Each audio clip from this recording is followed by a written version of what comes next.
Welcome to the news end of things on the AM show. Let's start with the election petition. Former President John Dramani Mahama and 2020 NDC presidential candidate says though he is bound by the verdict of the Supreme Court, he disagrees with its processes and subsequent ruling. We'd hear from him in a bit. But first, here's a report by court correspondent Joseph Akable on what transpired in court yesterday as the Supreme Court, in a unanimous decision, affirmed that President Akufo-Addo was validly elected as President of Ghana.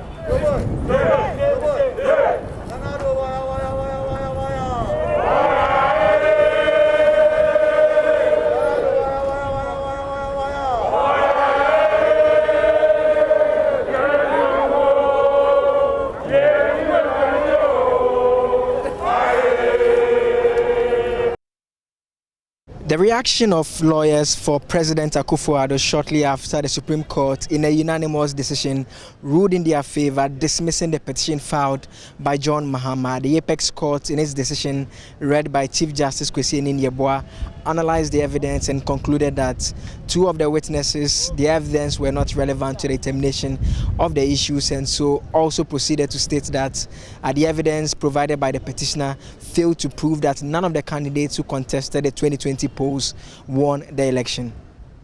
The right to vote is at the core of our democratic dispensation, a principle I've affirmed in this opinion with reference to the Tenadi and Ahma Okansi line of cases. End of quote. Conclusion. We conclude this judgment by emphasizing that the petitioner did not demonstrate in any way how the alleged errors and unilateral corrections made by the first respondent affected the validity of the declaration made by the chairperson of the first respondent on the 9th December 2020, as already stated in this judgment. The petitioner has not produced any evidence to rebut the presumption created by the publication of CI 135, for which his action must fail. We have therefore no reason to order a rerun as prayed by the petitioner as in relief F. We accordingly dismiss the petition as having no merit. Of 7 justices of the Supreme Court. And I want to say, for the purposes of emphasis, that no matter the sartorial elegance or glamorously attired and adorned, a provocative misrepresentation of the correct legal position is the naked truth. And I repeat, the naked truth shall always prevail, as loudly pronounced by the highest court of the land. Need I say, the battle is still the Lord's. Thank you. Amen. Amen. So that is the end by way of the election petition filed by the NDC's John Dramani Mahama. It remains to be seen whether a review will be filed or not. Reporting for Joy News from the Supreme Court, my name is Joseph Akable. Well, reacting to the judgment, former President and 2020 NDC presidential candidate John Dramani Mahama criticized EC chairperson Jean Mensah for refusing to testify. But no one who followed the proceedings of the Supreme Court will be surprised with the judgments pronounced a few hours ago. Much as I'm aware that we are legally bound by the decision of the highest court of the land, the Supreme Court of Ghana, I disagree with the process of the trial and the ruling of the court.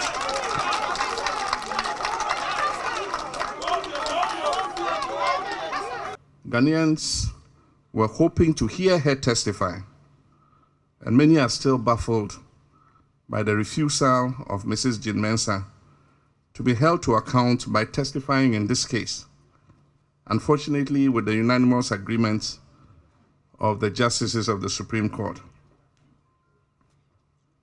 The vital part of the process to establish the truth and hold Mrs. Mensah accountable was blocked time and again by a protective cordon and firewall that I'm sure has confounded many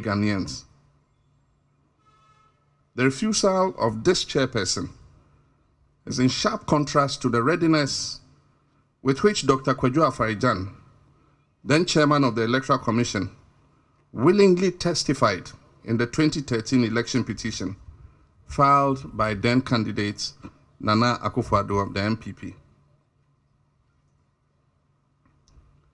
Speaking as a Ghanaian with no legal training, I believe that the refusal of the Electoral Commission chairperson to testify in this election petition leaves a very bad precedent for the future.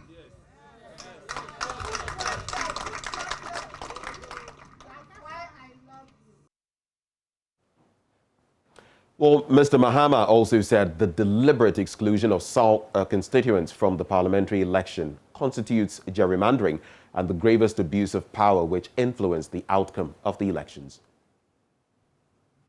My brothers and sisters, we cannot forget the burning issue of the deliberate exclusion of the good people of Central Kofi, Akpafu, Likpe, and Lolobi SAL from the parliamentary elections of 2020. This constitutes perhaps the gravest injustice of the 2020 elections, perhaps even greater than the election petition.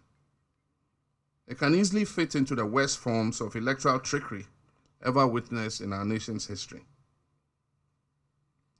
Despite the shenanigans employed by the conspirators in this issue, it is abundantly clear that the rights of the people of SAL to vote was intentionally violated as part of a move to ensure the predetermined election outcome of a particular parliamentary constituency.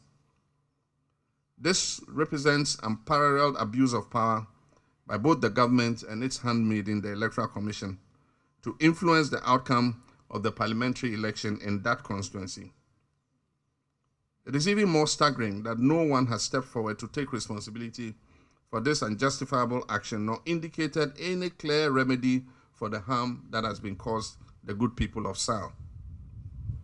We cannot, as a people, countenance this kind of gerrymandering and chicanery in our politics. We must, with one accord, demand immediate resolution of the impasse in the SAL area and take urgent steps to afford the people their right to vote and be represented in Ghana's parliament. Indeed, this commission has absolutely no reason to continue to remain in office. This is because the Electoral Commission must remain a neutral arbiter and organizer of elections. The Electoral Commission must not have a vested interest in the dubious victory of one party over another. Former President John Dramani Mahama there. Now, there was spontaneous jubilation by supporters of the New Patriotic Party across the country as they welcomed the verdict of the Supreme Court on the 2020 election petition. Addressing supporters who were trooped to join the celebration at the party headquarters in Accra, the leadership of the NPP maintained that the verdict of the Apex Court only confirms the victory of Nana Akufo-Addo as the representation of the true will of the people. Manuel Kranting was at the party's headquarters and has filed this report. Leadership of the New Patriotic Party have been welcoming the verdict of the Supreme Court and assuring the base of the party that they are going to mobilize and even deliver a bigger win come 2024. They make the point that the NDC's defeat at the hands of the NPP is going to get worse come 2024. I believe we worked hard for victory 2020, and we were confident that as a party, we secured enough presidential votes to win the presidential contest, and also secured a lot to win the parliamentary majority as well. I mean, are you not concerned that, I mean, even though the Supreme Court says that these allegations have not been proven, they still hang there, and the EC did not respond to them. The EC chairperson did not take the stand to respond to the allegations. First of all, it is clear that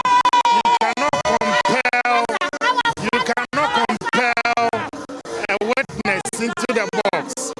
In any case, the EC closed this case. That of the President's legal team and that of the NPP also closed their case. And in any case, the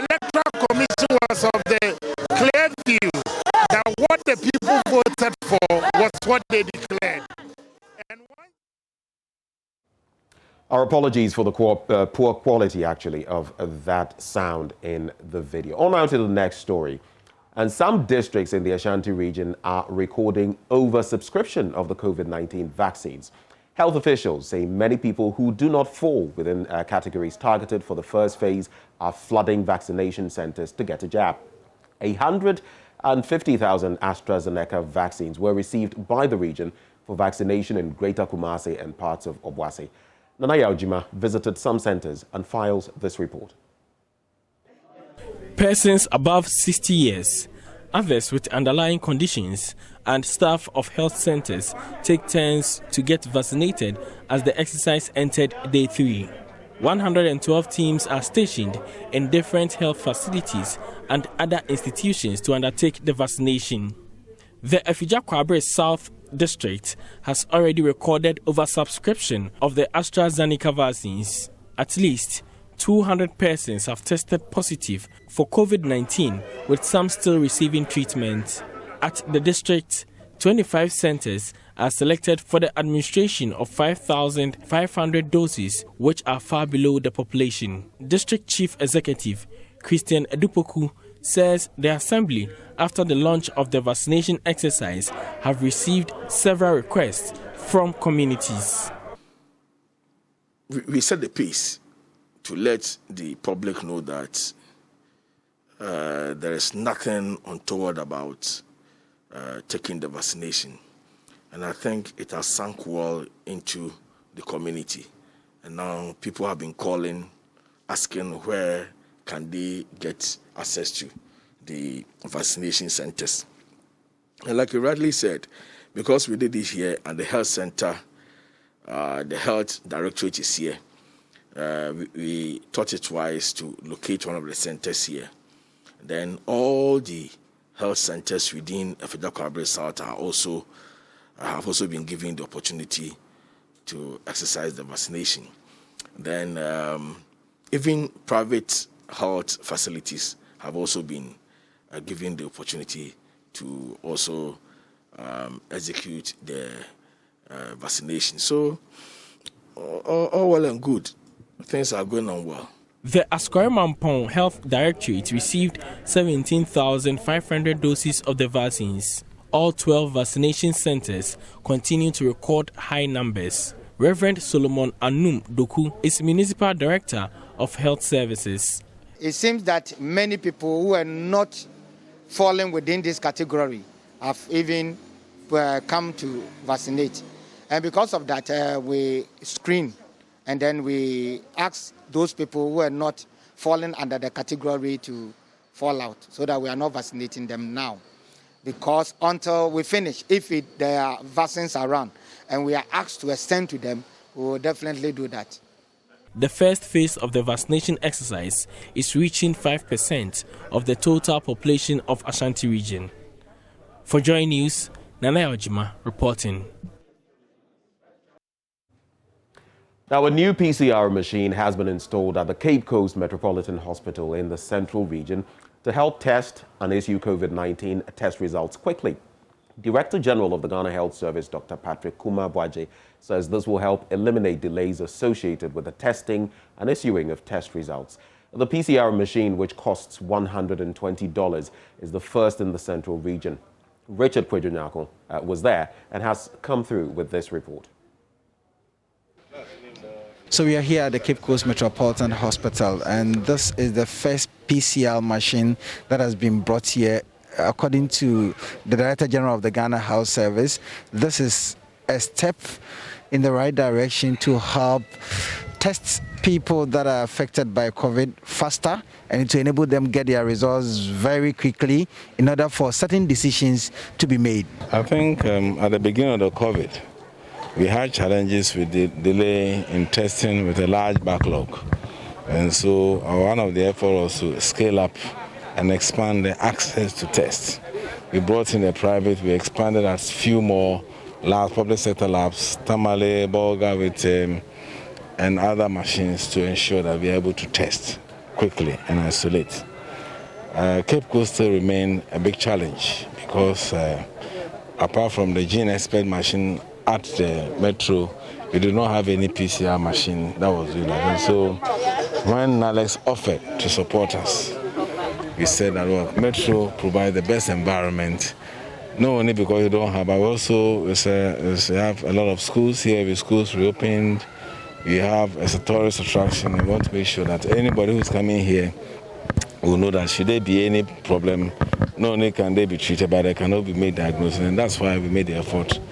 He also threw more light on the inoculation exercise that is being conducted across the country. It's been wonderful. We've had more than 3,000 vaccinated the very first day, which is quite unusual because of the way it's done. Everything is electronically guarded, and so each vaccination takes time. We should be able to get enough information to be able to track the same person for the next vaccine, and so it's not the usual vaccine that you drop in the mouth or eject and go.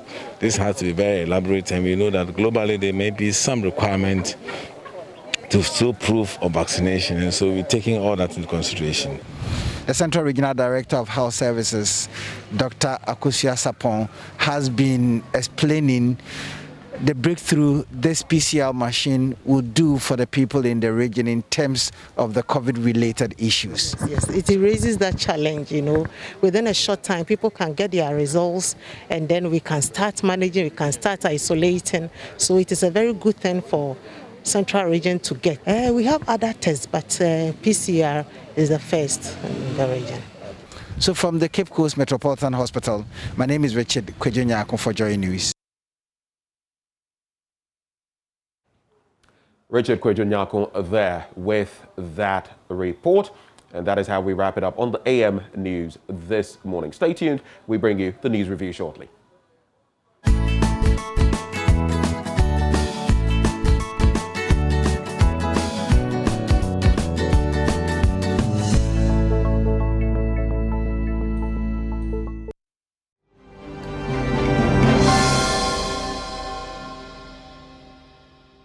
Most of his songs back then, Sikaba, then all of his songs had something to do with money. Yeah. But he heard it from her. She says she loves money. I do. You love money? Yesterday. No, is that your final answer? You love money? Of course, I do love money. Yeah. Do you know what the Bible says? I like to work hard for it. Please. You know what the Bible says, though? Preach on, darling. The love of money. Yes. Is the root of waiting. Evil? Thank you very much for preaching. Oh, it's not a bad thing, actually. You have to be reminded, whilst you make money your focus, that it can also be your downfall. Yeah. And I think it's just wise that we are minded that even though we're pursuing something, it could also be that thing could also destroy us. But you've got to love money. Well, I don't know. If you don't love money, that's yours. But no, I'm just playing. I like to work hard. I like to use more of yesterday when I said, I love it. I love money. Damn, I love money. My people, if you have yesterday, Pacha,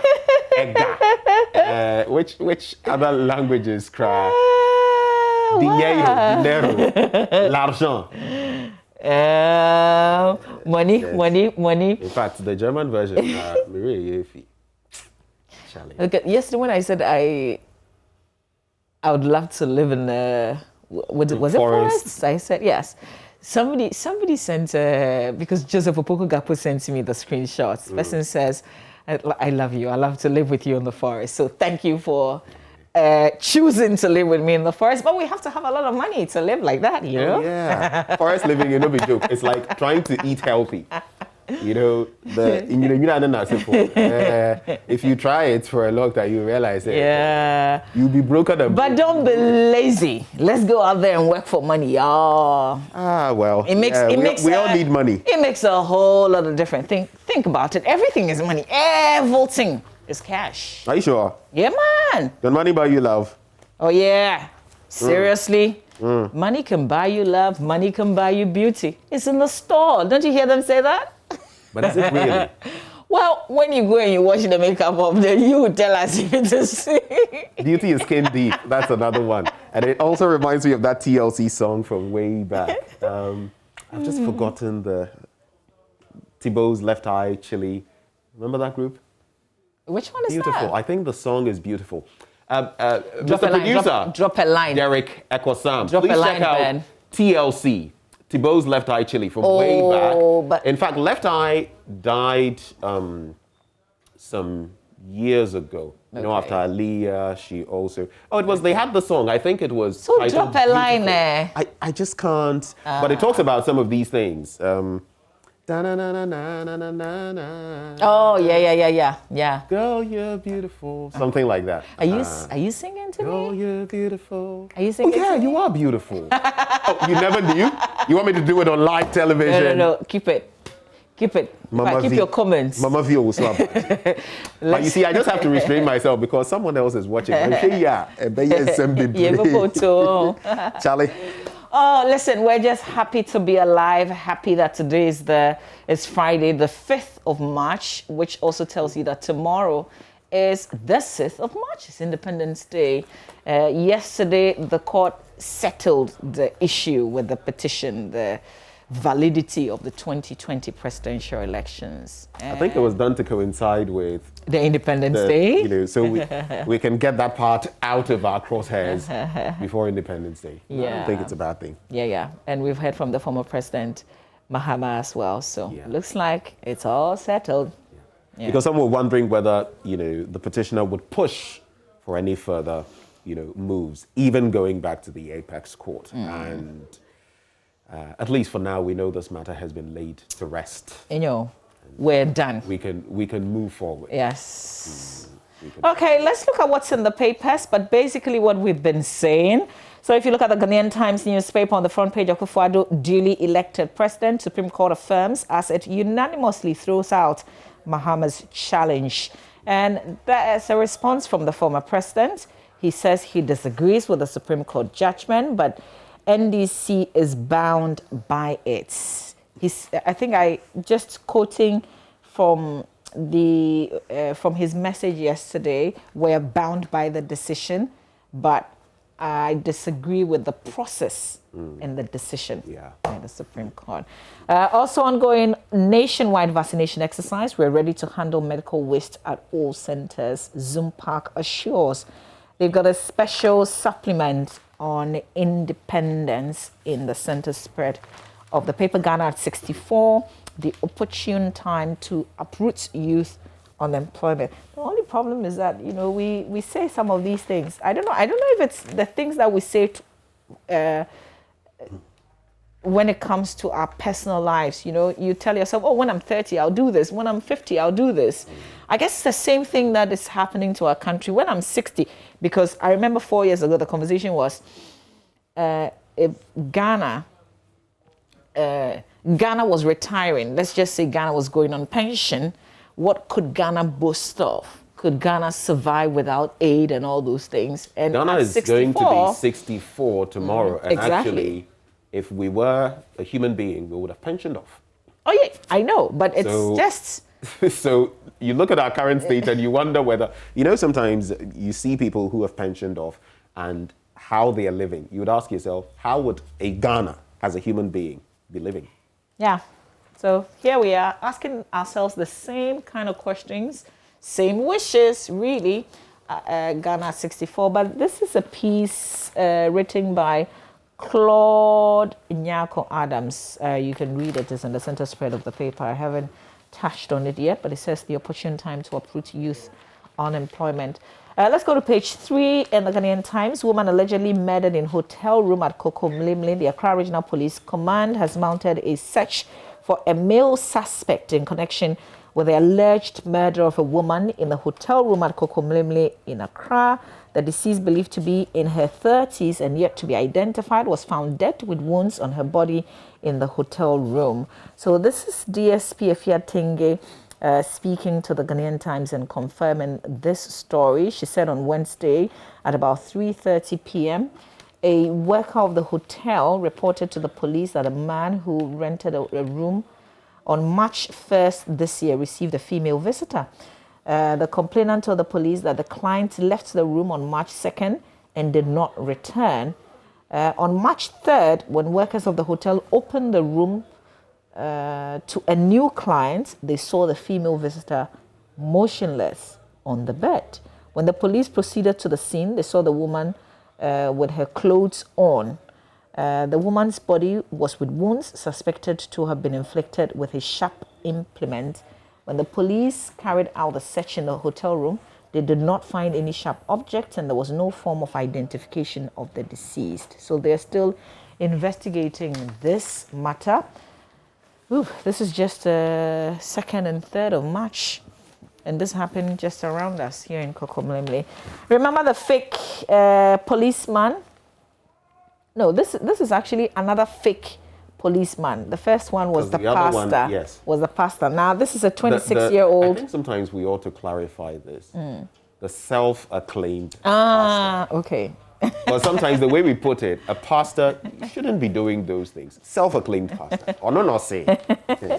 So this is a 26-year-old unemployed man who's been remanded into prison custody by a Cape Coast Circuit Court for allegedly posing as a policeman and swindling 51 people of 147,000 under the pretext of securing them employment in the public sector. Here's the thing, though. The guy himself is unemployed. He's taking monies amounting to 147,000 from 51 persons, promising them jobs in the public sector. Isn't that smart? He himself is unemployed. Yeah. And the good thing is that he pleaded guilty to defrauding by did he have a false choice? pretense? And the court presided over by Miss Dorinda Smith Arthur deferred sentence to March 16. So there's a 32-year-old driver, resident of Edukrum, who was also charged with fraud but pleaded not guilty. He's been remanded in police custody as well. There's a third accomplice identified as Sadiq. He is on the run. So there's a lot more to the story in the Ghanaian Times newspaper. There's a tricycle rider who's been fined 1,800 Ghana cedis for assaulting 2 policemen. The Ashaman Circuit Court has sentenced Ameli Wanda, a tricycle rider residing at Tabo. Okay, let me just leave the suburb out. It's in Afienya in the Ashaman districts for assaulting 2 policemen. The court, presided over by Mrs. Elinor Kakrabans Boche, convicted Wanda, who had pleaded guilty to 2 counts of offensive conduct and assault on police officers. What's the background to the story? Okay, maybe I should leave that to you. But just so you know, you cannot assault a policeman in any way. Not. See, somebody's been convicted. An officer of the law, Fine. It's not something you can do and get away with. So don't even think of it. Yeah. And the penalties for doing that, you know how interestingly, we call them abai. Yes. So imagine attacking abai. The consequences are not. I guess same way that we say to police officers that when you arrest, don't slap, don't beat people. Inform them why you are. I mean, go through the due process and arrest them and take them to court. It's the same way that we're also telling ourselves as citizens that we cannot in any way assault any police officer. You must also go through due process. Report them if they've done something untoward. On the back page, tough task for Odate Lamte leads Elmina Shacks against Koroko. Stakeholders call for hepatitis B, malaria testing guidelines. Also another story on the back page of the Ghanaian Times newspaper today. That will be it. I beg your pardon. How did you pronounce the name of my team? Which one is that? Kobe Asantewa. Oh, me brofilize a Koroko. You're one of those people who say Shadawale, eh? You're one of them.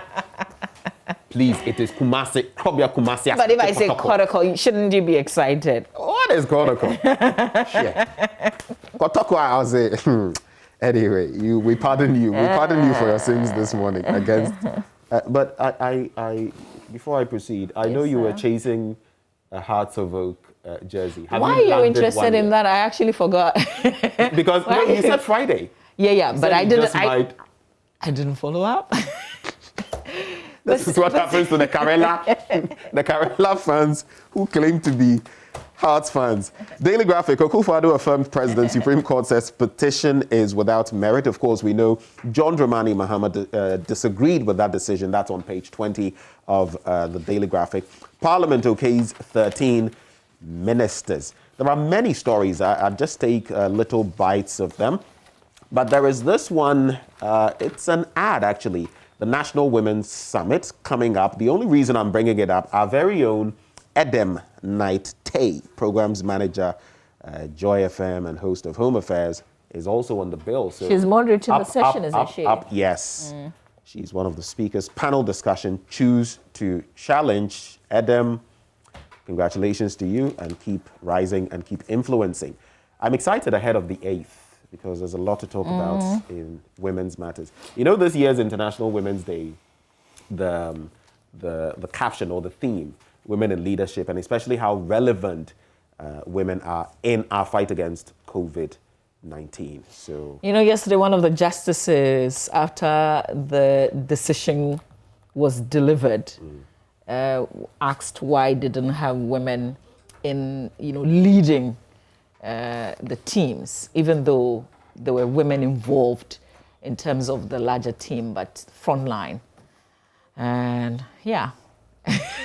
No, these are valid things to think about. Yeah, it's something that crossed my mind at some point but you also look at the legal fraternity even, and there are quite a number of women in there. Now. But you look at the numbers, and we can only pray for better. And also, I say this with caution, more and more women who will be willing to put themselves out there. You see, another side of the argument is sometimes because they are cowed down or, boxed into certain situations, they accept it. And it's not their fault. Look at what has happened to some women who have taken up certain critical positions, like the backlash, the treatment. You look at it, and if you were a woman, you would think, damn, I wouldn't want to be there. I wouldn't want to go through this experience. Yeah. So it will take time for more and more women, but we need to do it together. The thing is that society will not necessarily change, okay? So I think it's time for us to decide that this is the terrain, this is how they play the game, but we're going to go irrespective. You get what I mean? Because if you look at the men in politics, it's the same dirty tricks that people use, and they themselves use on themselves. I mean, some of them. So are you saying the women should also go dirty? No, I'm not saying go dirty, but it's not all men who go dirty anyway.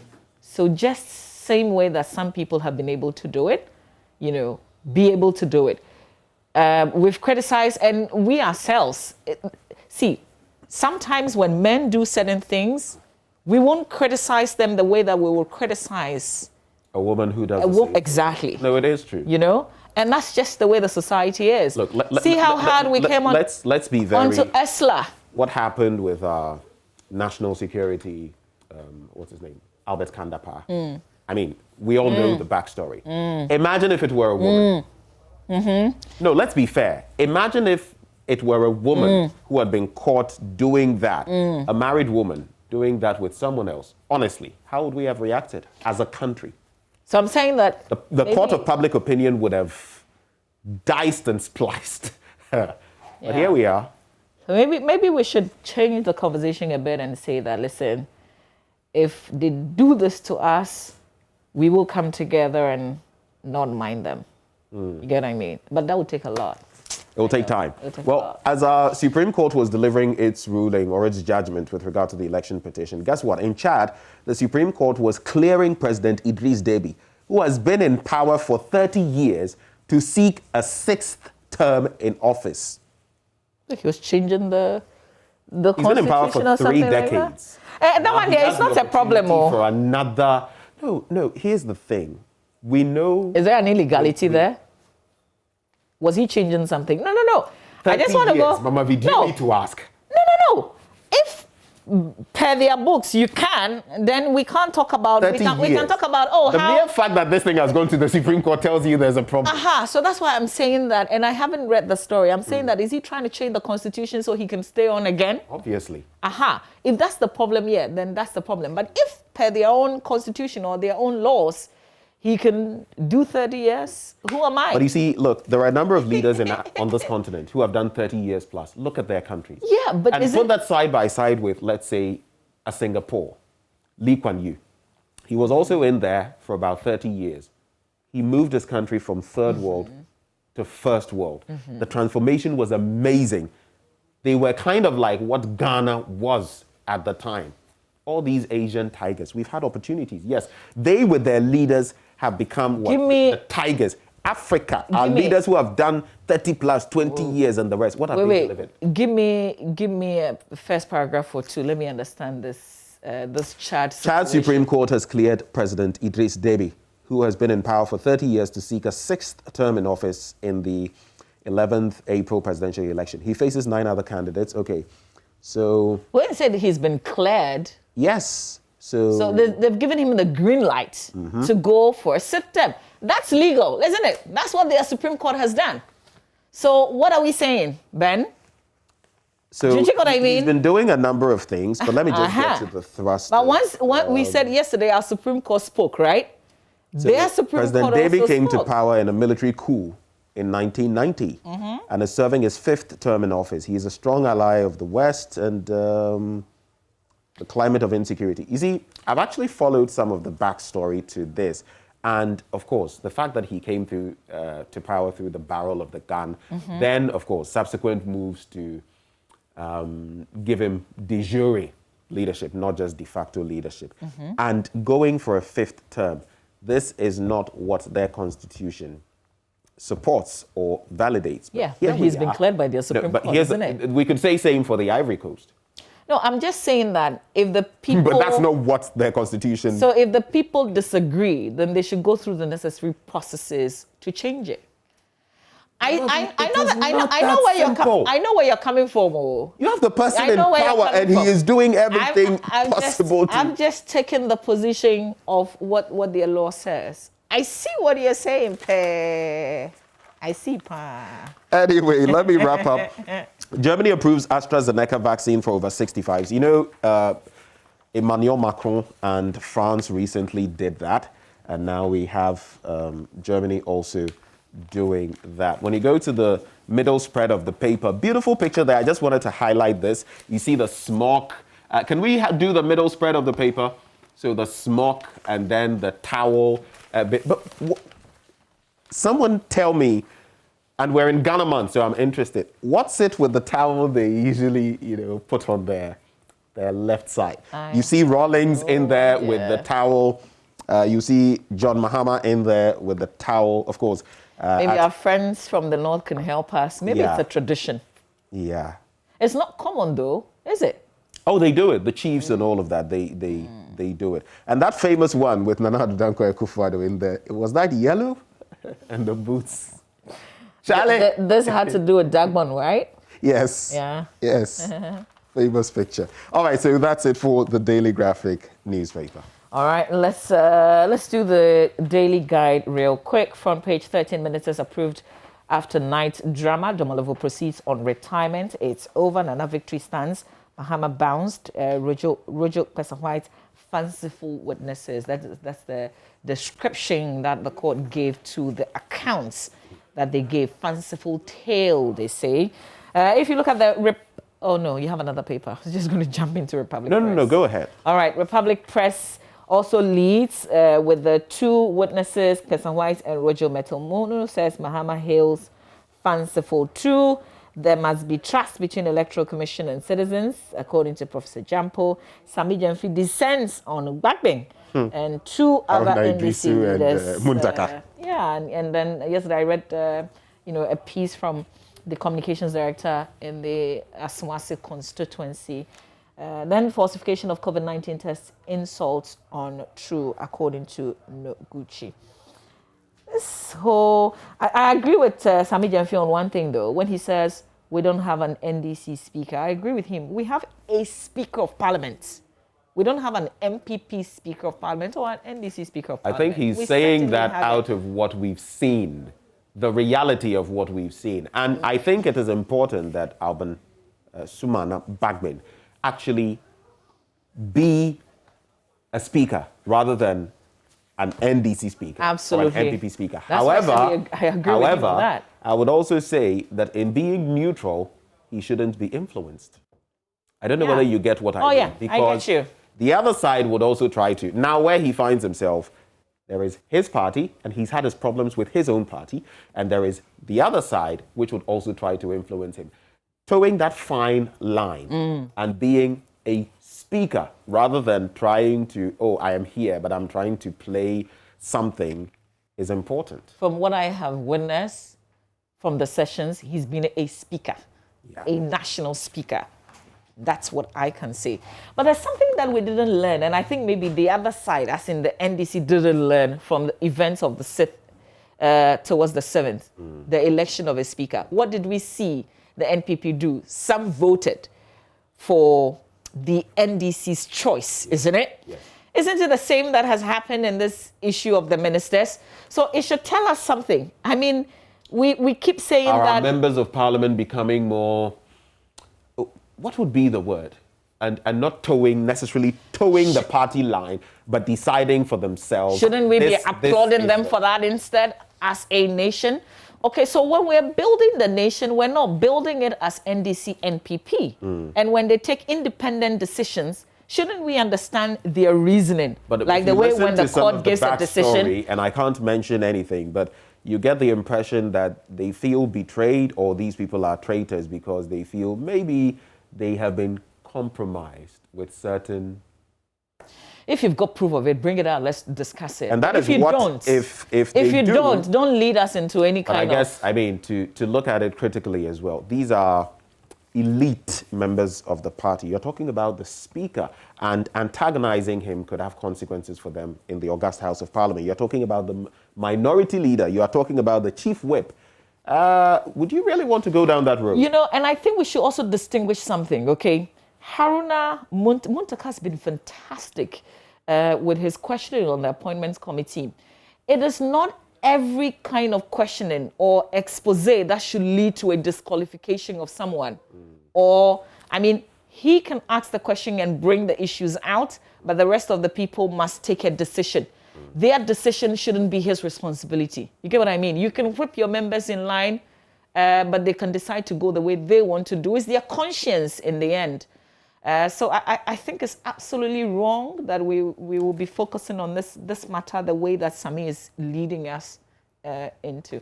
I really don't want finally on this matter, there's something else I think we should reflect on a national level. The bit about the appointments committee and whether they can actually disappoint. It appears once Mr. President puts forward someone, a nominee, you'll go through your entire processes, but in the end, can they even say, you know what, this person will not make it through, we'll reject this person? Do they have that mandate? They make recommendations. So if they recommend that, you know, based on the work that we did, we didn't pass this person, it's a recommendation to the House, to the Speaker, for him to put it to the House, isn't it? But they can't say, I don't know what you mean, like we've rejected this nominee. I am thinking, and this was a discussion I was having with someone yesterday, I'm thinking we should get to the point where the committee is able to take certain steps. Because look, if the appointing authority, if it goes back to the appointing authority, he or she definitely will, you know, it is his or her decision, and it would be egg on his or her face if someone were not, you know, accepted. So you could even have a situation where you sort of say, make the recommendations, and the person is brought back to you.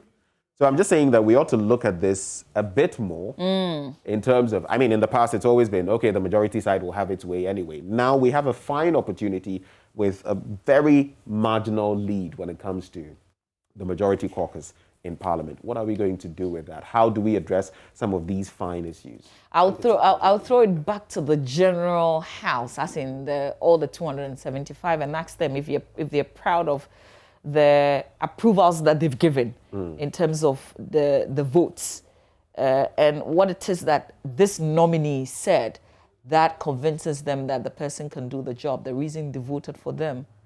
I was actually surprised with the votes Hawa Kumsin got. No disrespect to her. But as we wrap up, I wouldn't want to leave this bit out. Happy birthday to Ernest Domi, alias, guess what? Obanzi.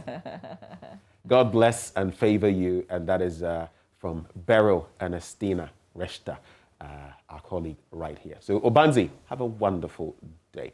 Mama, would you like to usher us into sports? Absolutely. We've got plenty of sports stories. So what's full action yesterday in the Premier League? Oreko would, give us the score and give us the highlights and lead us also into the weekend. There's Kotoko in action this weekend as well, right? Stay with us. Sports is up next.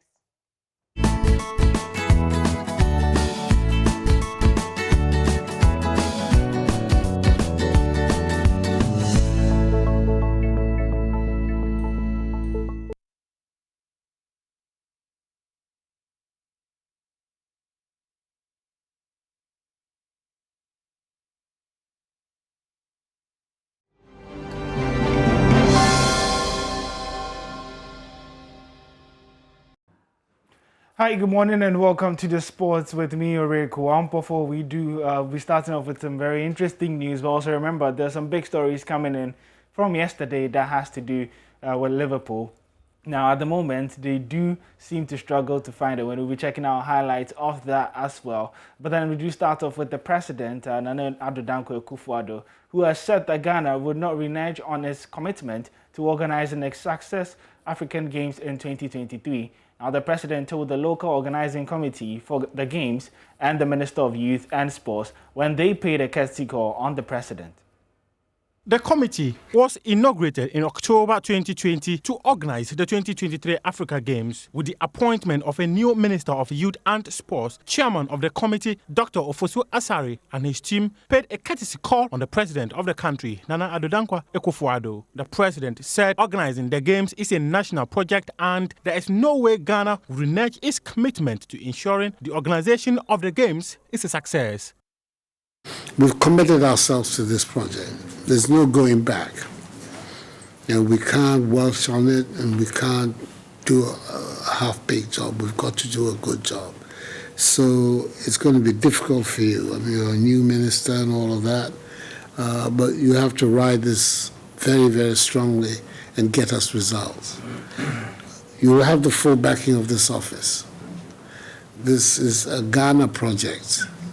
It's not just a sports project, it's a Ghana project. So you have to have the resources of Ghana entirely at your back so that you can do a good job. So sit down with them and agree on the roadmap in terms of the first quarter, the second quarter, the third quarter, by the end of this year, so we can have a spreadsheet that allows us to tick off things as we go along. But that is very, very critical. The amount of time involved is not very much. When I was sworn in January 2017, I thought 4 years was a long time. It turned out, in fact, to be very, very short. So I know that 3 years from now, 2023, is around the corner. So let's operate on that basis. During the inauguration of the committee, the president, Nana Addo Dankwa Akufo-Addo, promised Ghana was going to construct a 50,000 capacity stadium to serve as the venue for the opening and closing ceremonies. Dr. Ofosu Asare called on the president to take steps to ensure work commences as soon as possible. We want you to consider this project must be considered as the president's legacy project, where the president will look at it as his baby, nurture it, and assist us get it as expected. So we want a situation where our honorable minister will be assisted in all ways, all means to help him assist us get this project on course. We need, if not at all, complete the construction of the stadium by mid of 2023 for test runs to be done, for us to do all that.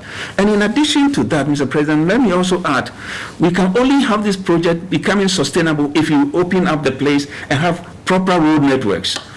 So we are proposing that if it is possible and we can have an overpass on the motorway that will link up Boteman if it is possible for you to direct the railway ministry to link up the area with railway lines. Mr. President, you know.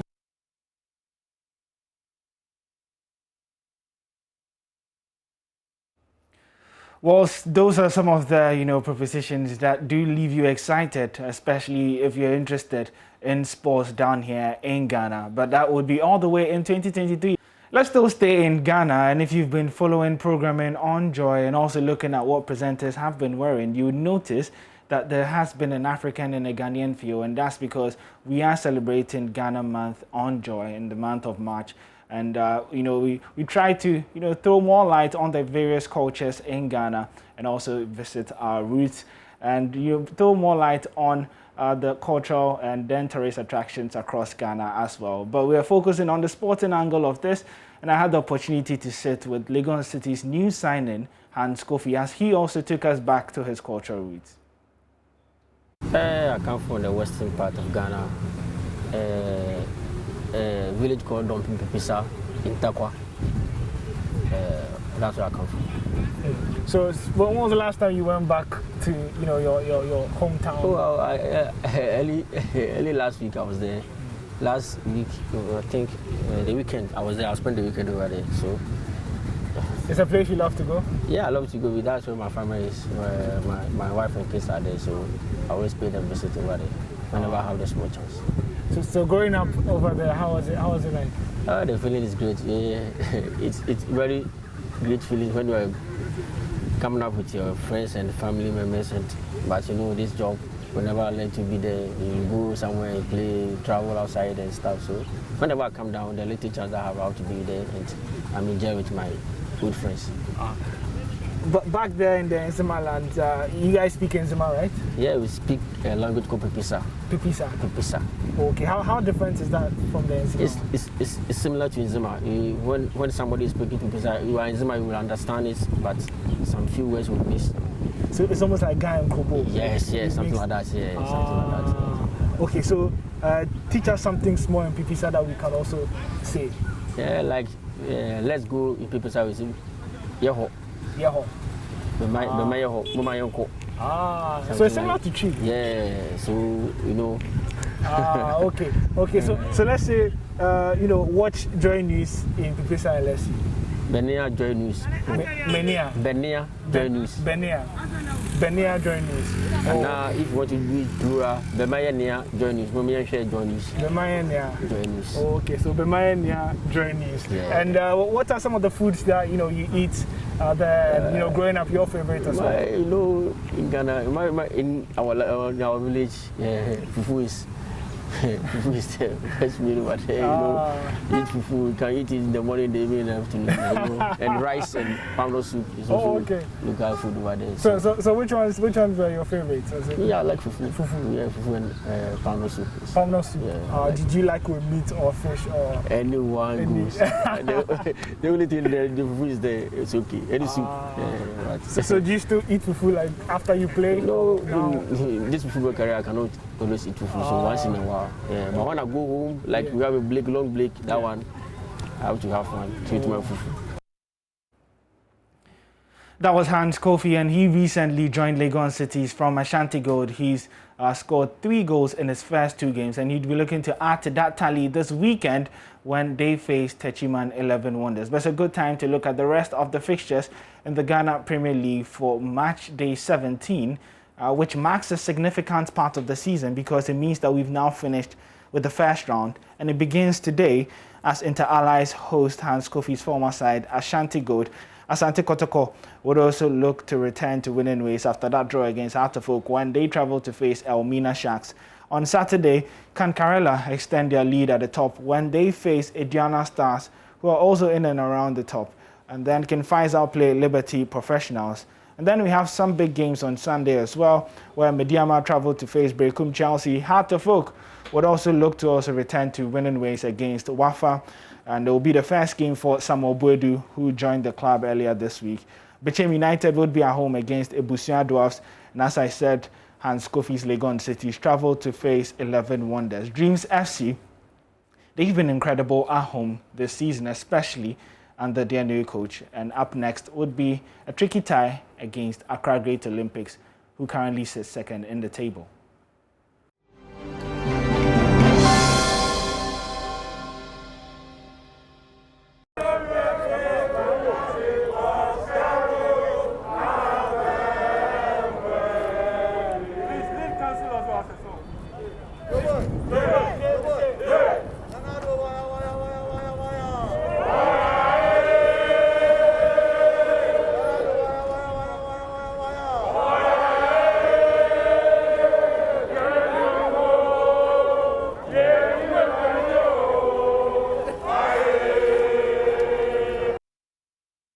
The reaction of lawyers for President Akufo-Addo shortly after the Supreme Court, in a unanimous decision, ruled in their favor, dismissing the petition filed by John Mahama. The Apex Court, in its decision, read by Chief Justice Kwesi Yeboah, analyzed the evidence and concluded that two of the witnesses, the evidence were not relevant to the determination of the issues, and so also proceeded to state that the evidence provided by the petitioner failed to prove that none of the candidates who contested the 2020 polls won the election. The right to vote is at the core of our democratic dispensation, a principle I've affirmed in this opinion with reference to the Tenadi and Ahmad Okansi line of cases. End of quote. Conclusion. We conclude this judgment by emphasizing that the petitioner did not demonstrate in any way how the alleged errors and unilateral corrections made by the first respondent affected the validity of the declaration made by the chairperson of the first respondent on the 9th December 2020, as already stated in this judgment. The petitioner has not produced any evidence to rebut the presumption created by the publication of CI 135, for which his action must fail. We have therefore no reason to order a rerun as prayed by the petitioner as in relief F. We accordingly dismiss the petition as having no merit. Of 7 justices of the Supreme Court. And I want to say, for the purposes of emphasis, that no matter the sartorial elegance or glamorously attired and adorned, a provocative misrepresentation of the correct legal position is the naked truth. And I repeat, the naked truth shall always prevail, as loudly pronounced by the highest court of the land.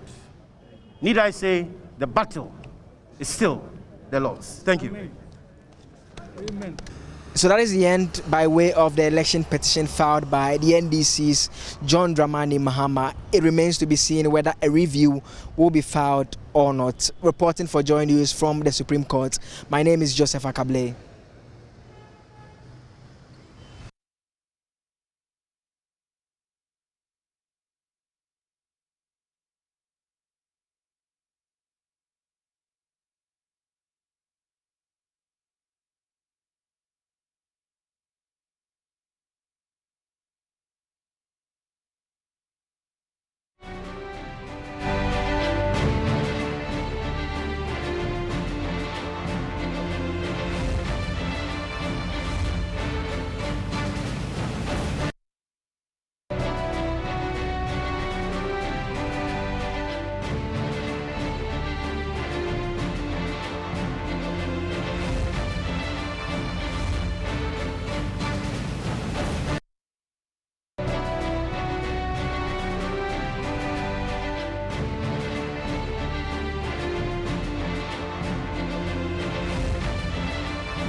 be surprised with the judgments pronounced. But no one who followed the proceedings of the Supreme Court will be surprised with the judgments pronounced a few hours ago. Much as I'm aware that we are legally bound by the decision of the highest court of the land, the Supreme Court of Ghana, I disagree with the process of the trial and the ruling of the court.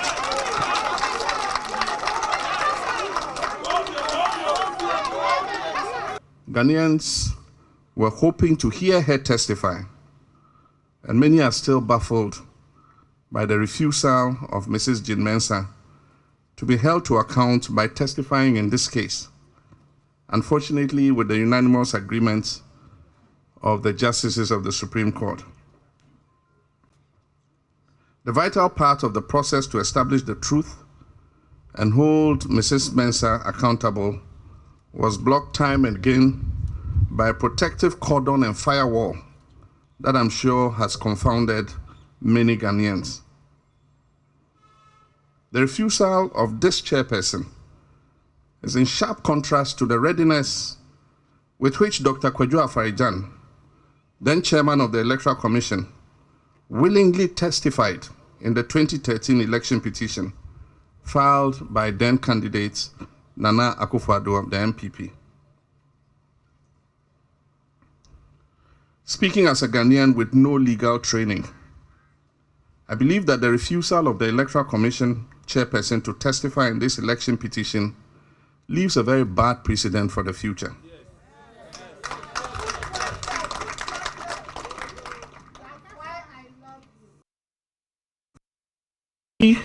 With the suggestions of our justices that an election petition is akin to any other civil litigation, and therefore an EC chairperson whose functions go to the heart of our democracy can, by a legal sleight of hand, avoid accounting for her stewardship in an appropriate forum such as the highest court of the land. Our legal team, led by Mr. Chachuchi Kata, put together our case in a clear manner, which left no one in doubt about the issues that were at stake. Apart from seeking to ensure compliance with the Constitution and for the true choice of the people of Ghana to be respected, the petition sought to provide opportunity for transparency and accountability in the management of our electoral process. But no one who followed the proceedings of the Supreme Court will be surprised with the judgments pronounced a few hours ago.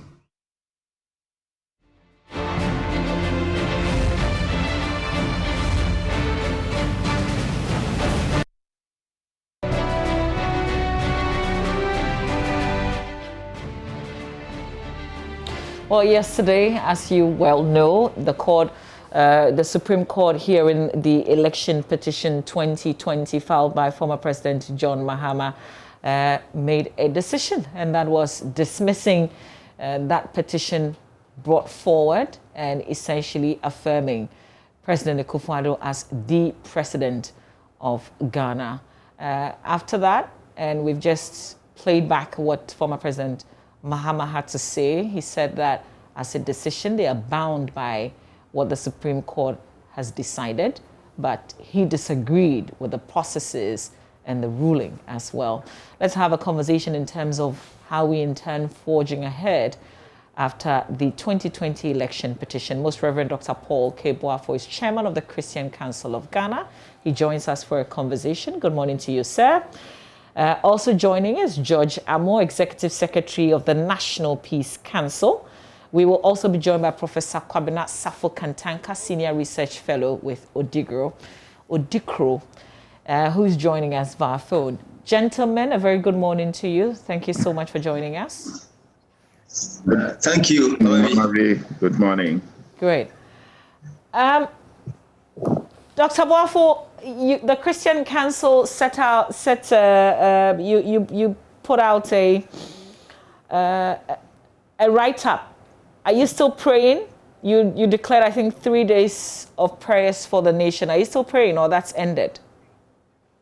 Well, thank you very much. We are still praying. We are ending today. We started on Wednesday through to Friday. So it's ending this evening at 6 p.m. So we are still praying. Okay. Was the petition part of it, or is all COVID? It was all covered. It was to do with national unity, peace, COVID, and all other issues that is troubling us. So the nation was on its knees to make sure that we sought the face of God in all that we're doing, so that we could come out of this as one people. And that is what we are doing. Okay, great. Well, thank you for praying for the nation. On behalf of, I guess, the entire country, we're grateful. Let me also get some words from Ms. Samo. Ms. Samo, a lot of people, including the Peace Council, I guess, wanted a proper resolution of any misunderstandings from the presidential elections of 2020. And so you wanted the side that disagreed with the outcome to go to court. The court has made a decision. Do you have any plans in terms of how we carry on from here, particularly when we've heard former President John Mahama say that even though they are bound by the decision, they disagree with the process and the ruling? Yeah, Mamavi, thank you, and thank Joy News for having us once again. I think that we have done well as a people. Let me, on behalf of the chairman, the board, the staff of the Peace Council, to express gratitude to all the stakeholders in this petition, i.e., the petitioner, our former president, Mr. John Dramani Mahama. Let me thank the respondents. The first respondent, the chairman of the Electoral Commission, Mrs. Jane Mensah. The second respondent, the President, Nana Addo Akufo-Addo. And of course, the Supreme Court. I think on record time, they've been able to resolve such a very difficult election petition within, I think, less than 3 months, which is good for all of us. I think that is how we want this country to be run. You remember, Mama V, on December 4th, the Peace Council, together with our key actors, partners, i.e., the IDEC, led by Dr. Akwete, the Chief Imam's Office, the National House of Chiefs, we brought together the first, the second respondent and the petitioner to sign on to a peace pact. And one of the key areas we recommended to them to resort to the judicial process in the event that anyone disagrees with the election held on December 7th. So it was good and also in consonance with the plans and the document that they themselves have signed, to proceed to court in the event that they disagreed. So it was good that we saw the NDC taking the matter to court, and the Supreme Court also doing what they have to do to ensure we have the outcome that came up yesterday. So I think we are all happy, and it was very good for the former president to have come out clearly, to indicate that though he disagrees, he's bound by the outcome per the laws we have for our country, and also to indicate strongly that he did not agree with some of the processes. That is okay. We as a council had already put in plans to sort of begin a healing process, because after going into a battle, so to speak, like this, you get some of your members obviously wounded, and it is proper for any peace institution such as ours. And I hope my presiding bishop, who is heading the Christian Council, they may also have plans. Together, I think we have to strategize how we can sort of heal some wounds that might have occurred in the course of this court proceedings. It is not easy at all, Mabavi. If you go through a contest and you come out, I mean, the way that it has happened, it is not easy. So I think as we do all this, those who have also won must also celebrate with, a sense of responsibility.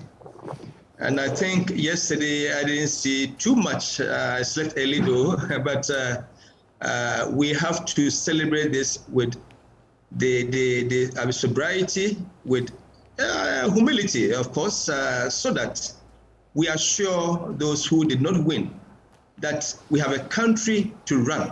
That is the most important thing. Okay. I mean, all right. If the vanguard decides not to cooperate, it will be difficult for the winner to carry on with the responsibility of government. Okay, I'll come to the other issue of the healing that you talk about, but let me go to Professor Kwabena Safo-Kentanka.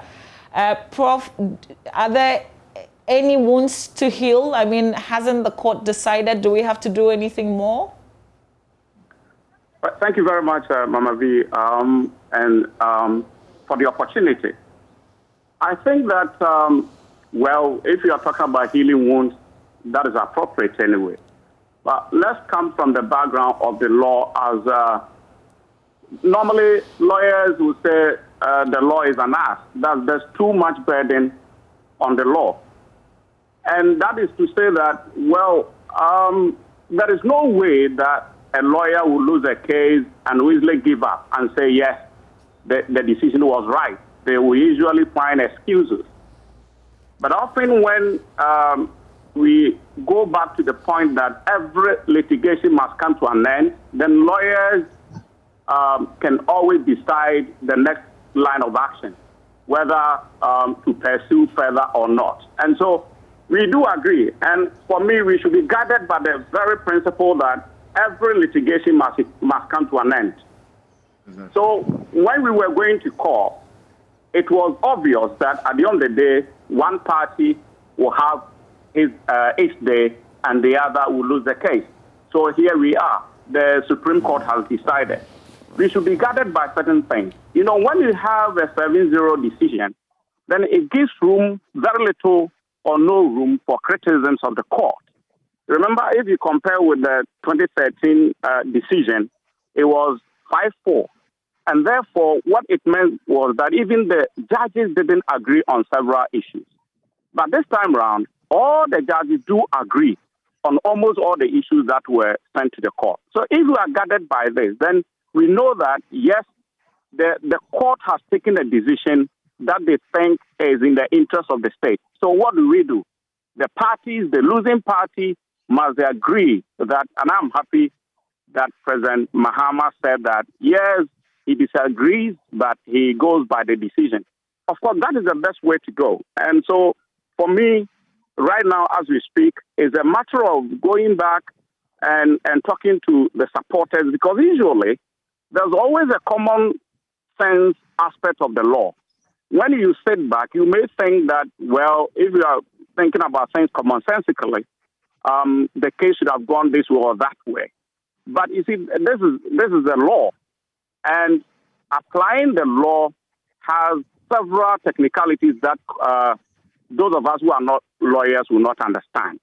So when the decision comes out like this, it behoves us as followers of the law, as petitioners and whoever is involved, to decide and take a concrete decision to speak with supporters, because normally the problem comes from the supporters. Don't forget, this has political implications.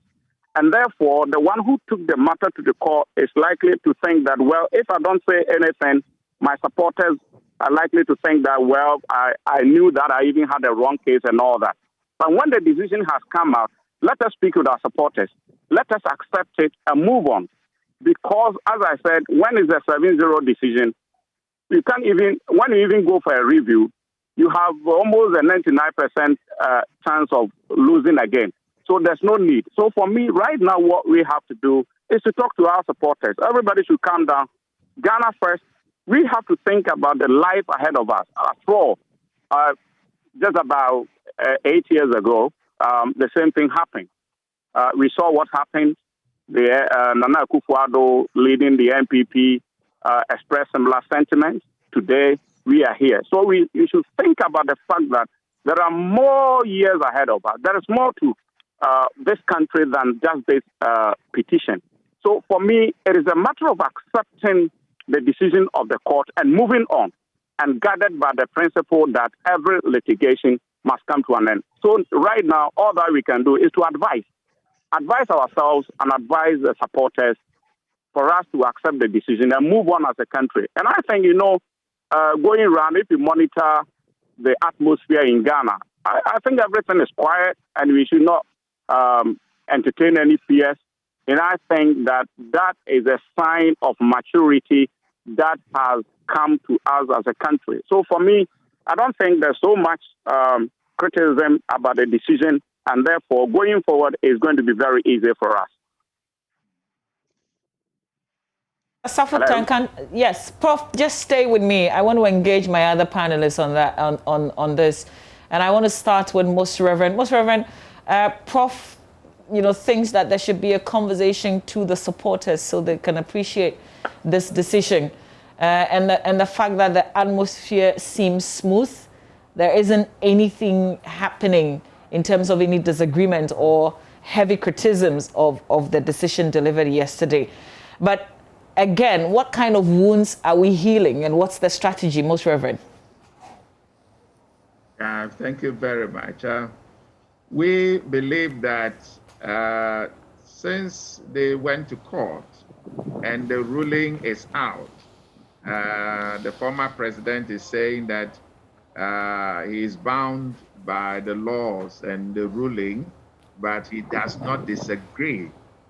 That is an aspect where we think that as the Christian Council, we can appeal to supporters, because if we don't agree, it means that we have some emotions, some sentiments that must be aired, that must be flared, that must come out.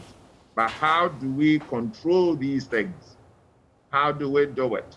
And that is where we think that we can bring such people to the table, talk to them. And that is where we are talking about supporters to be calm and to go through due process, so that we don't also go beyond what the ruling has given to us. So for the Christian Council or the Christian bodies, for all that we've started with as we began this process of the 2020 election was peace. And that is what we stand by, even at this time, that after this petition, let us continue to nurture peace for our nation, and let us all move on as one people with a common destiny. Yeah, but Most Reverend, we appreciate the fact that the former president is entitled to have an opinion on the decision that was delivered. And he can go ahead and say that, I know I'm bound by it, but I disagree with the process. What is our fear? What can comments like that do to supporters?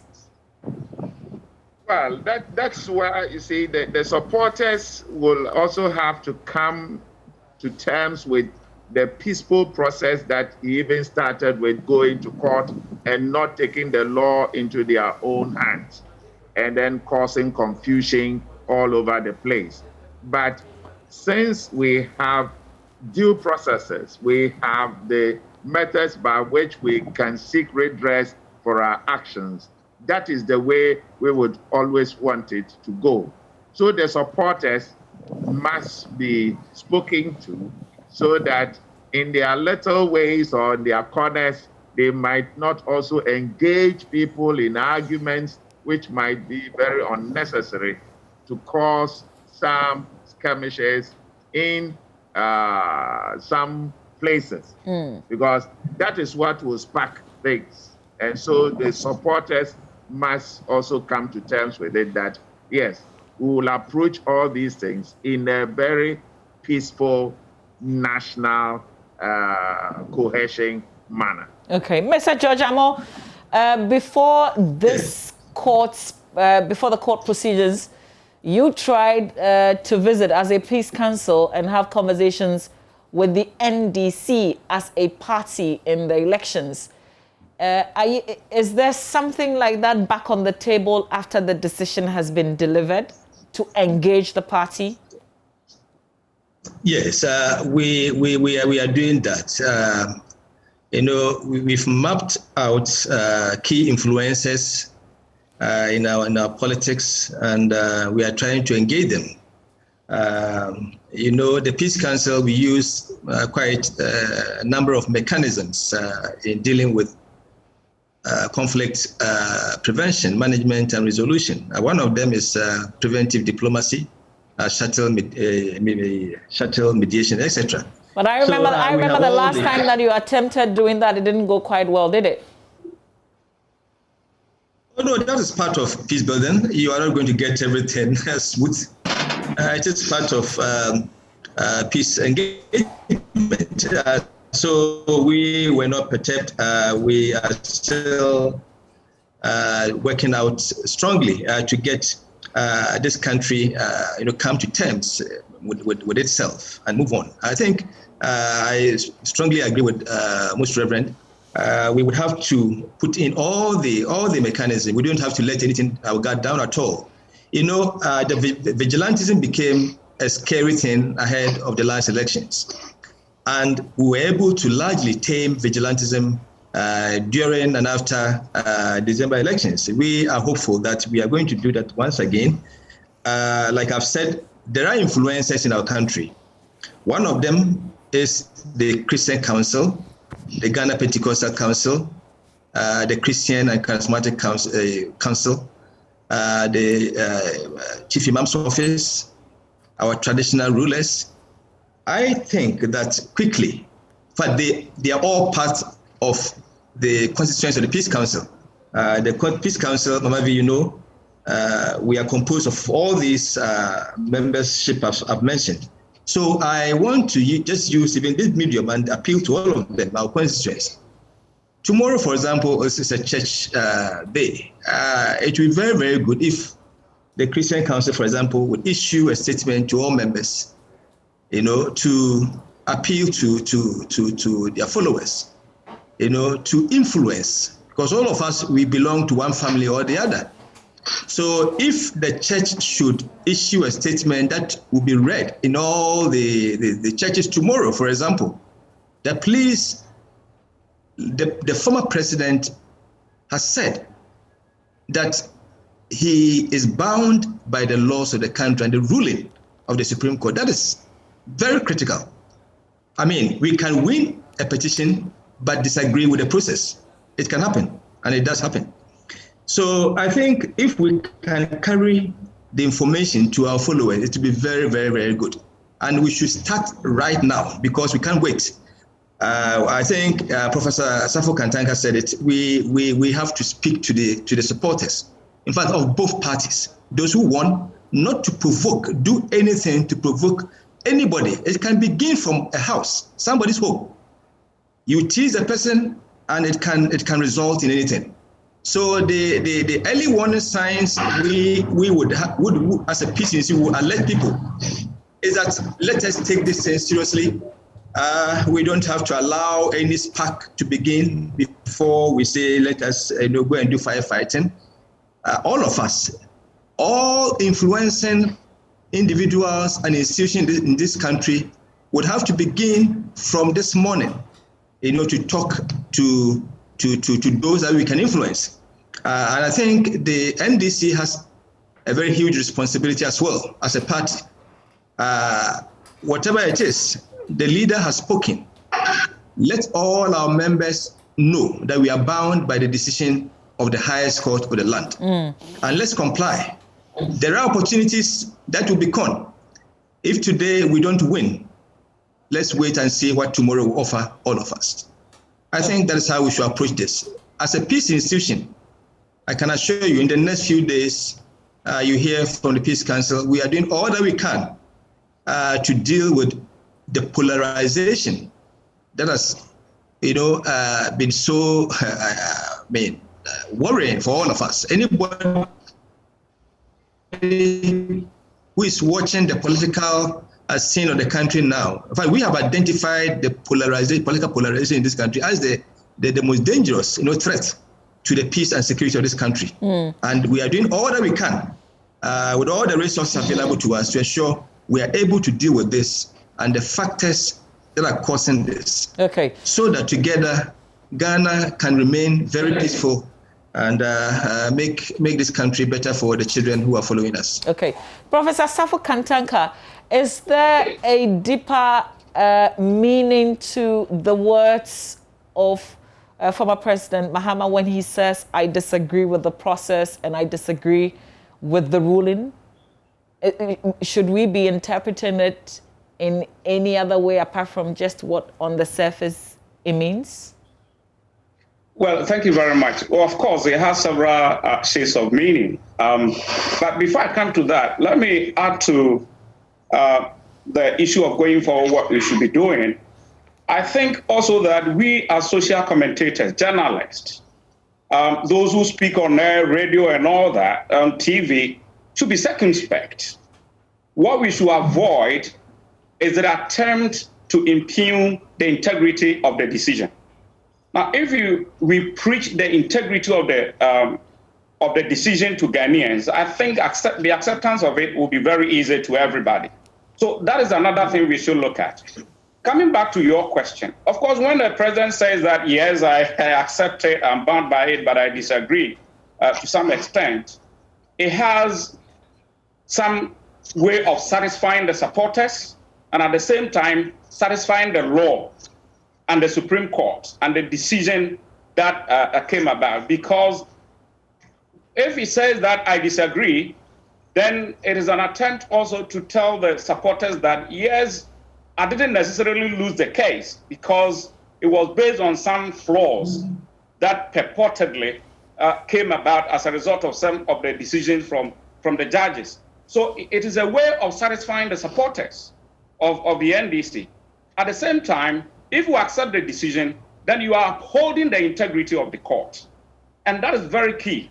The moment you uphold the integrity of the court, you know that anytime the court is taking a decision, Ghanaians are likely to accept such a decision. So you see, always upholding the integrity of the court goes to the core of us as a country, at the core of governance. Because, you see, the courts are the final arbiter of all litigations. And therefore, if you always have to impugn the image of the court and let people disregard the integrity of the court, what it means is that whenever the courts make a decision, people are not going to accept the decision.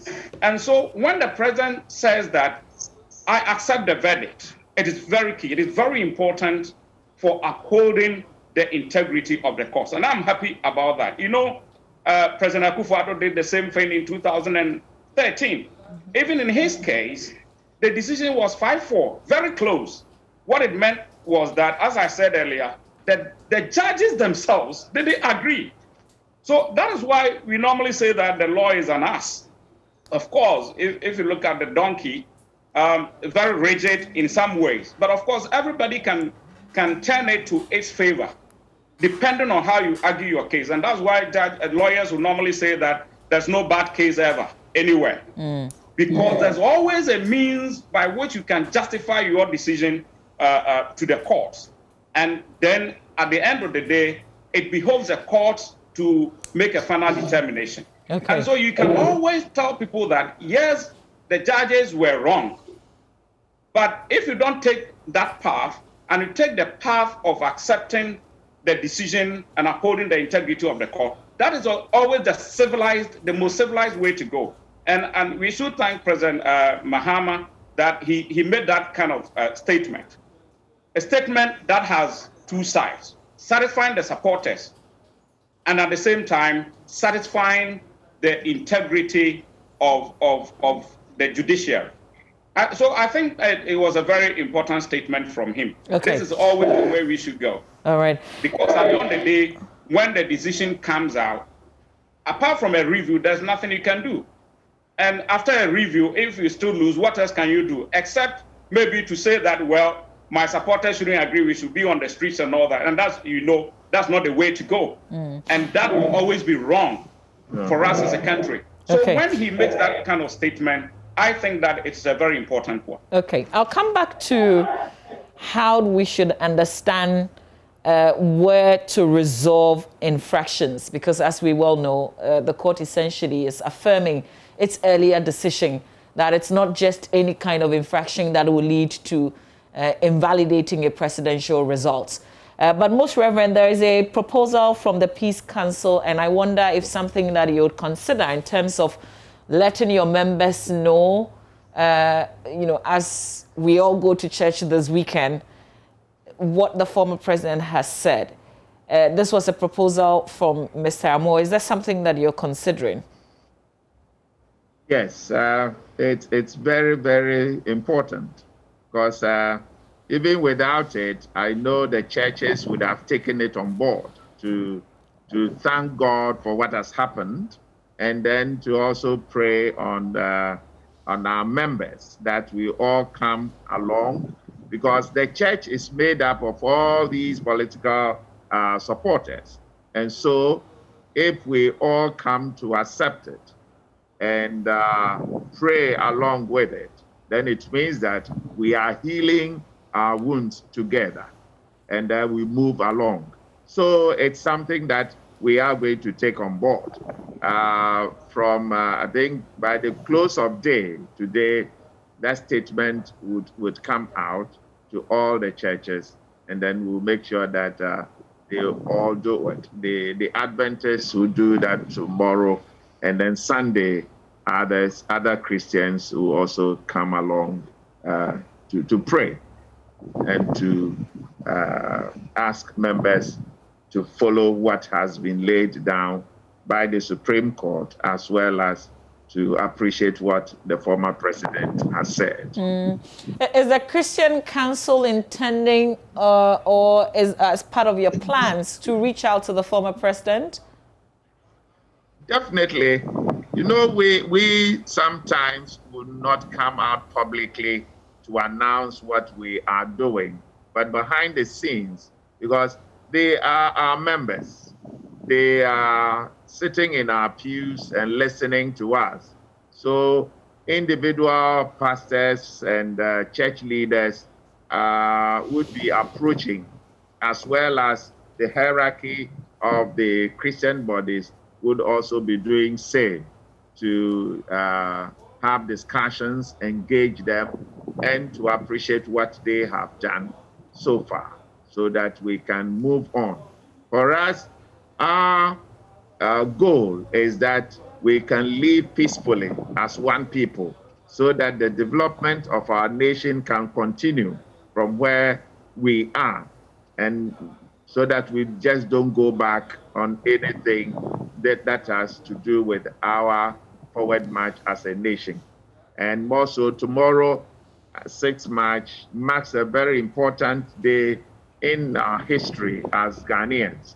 And that is where we think that it has come at the right time for us to be looking at the way forward that would promote the peace and the development of Ghana, so that generations unborn can come to enjoy and not leave anything that is unsavory for them to come and inherit. Ms. Amo, I know that you are interested in peace and you have a strategy in reaching out to the parties and followers, but are you also interested as a Peace Council in the lessons that the Electoral Commission must learn out of this process that we've just witnessed in courts? Yeah, thank you, Mamabi. I think a lot of lessons. I'm sure the commissioner, who is a very good friend, I'm sure, I would have taken a lot of notes having sat through the process. I think the first thing that comes to mind, and as a peace council, we are trying to work on is the IPAC mechanism. IPAC, over the years, maybe you are aware, has provided a platform for consensus building, a platform for agreeing on issues that may be difficult, So it is important the IPAC process is quickly revived, and revived in a way that would bring all the parties, on the table without disagreements. I would want to appeal to the political parties, accepting the fact that the electoral commissioner was duly appointed, I think is very, very important. Until that is also addressed, because in your mind, you still have the feeling that, this person was not properly, appointed, etc. I think it is going to affect the way you respond to invitations and how you do your things. I think we've come past that stage. I want to appeal. That is what we have. Let's accept it, embrace it, use the IPAC mechanism, which has proven to be very good for us, and unite this country. Unite this country. That will be the greatest legacy that the political leaders for our time would have to leave for our children and our children's children. I think that if you have a position today, you have the authority to effect some changes. I am not sure we want to leave the position we are holding today and go out to see this country, getting in flames. No, not at all. It shouldn't be our time. Let us use whatever position we have in the political parties today to ensure we mold this country despite its deficiencies. We have deficiencies, and it happens all the time. So let us help the Electoral Commission. We've identified some weaknesses. Let us help them to mend up and provide for this country and our governance system the product that we all aspire to see. Okay. I think let me end here and allow others to just the final. We have a country, let's protect the peace. Okay. Just the final one, Professor Safo Kantanka, I know that a lot of you would say that our electoral processes have improved because of court processes over the years. I wonder the kind of reforms that you expect that we would see with this court decision, knowing that not much was said in terms of orders given to the Electoral Commission. Broadly, the court appreciated the fact that Electoral Commission is a constitutional body and it is in their right to do some of the things that they do. For instance, they talked about the errors and said that they had the rights, or the commissioner had the right to correct the mistakes that was made on the day of declaration. So my question really is, what kind of reforms can come out of this court decision? Well, thank you very much. I think in terms of reforms vis-a-vis the decision of the court yesterday, there isn't much.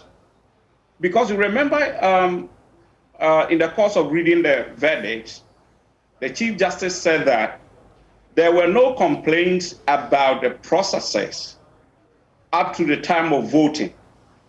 So in terms of the voting processes from the police station level up to a certain stage, there were no issues. The issues came about at the time of the declaration, from the strong room to the declaration. So that is where it appears to me as though some people were not vigilant enough to follow the processes to the end. You remember they talked about Dr. Pesa White and co leaving the place, purportedly having been asked by the electoral commissioner to go and speak with President Mahama. So for me, and you remember that just at the time of reading introductory part of the reading, the Chief Justice said that there was a material difference between this year's petition and the previous one in 2013.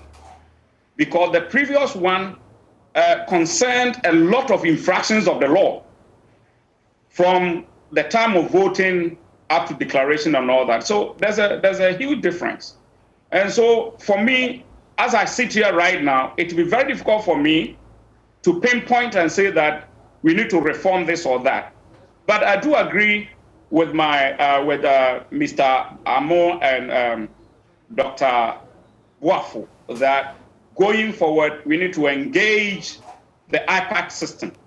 You know, the second leg of President Mahama's statement yesterday was the fact that he talked about the issue of even revisiting the issue of how the former electoral commissioner was, in quotes, ousted from office, and how the new one was appointed and the processes. So that was to suggest some wrongdoing, some attempt to use some means to prevent others from winning elections and all that, or she was appointed to favor one particular party. You see, this is where there's a problem. And therefore, going forward, we need the engagement towards 2024. How are we going to see the Electoral Commission? Are people going to still think that the Electoral Commission is there to favor some group as against others? This is what we should be looking at. How do we let people understand that at every point in time, somebody will have to appoint an electoral commissioner? And when we agree that there are laws and there are processes through which electoral commissioners are appointed, and we engage those processes all the time, just like cost-making decisions, then I think that we will always have a way out.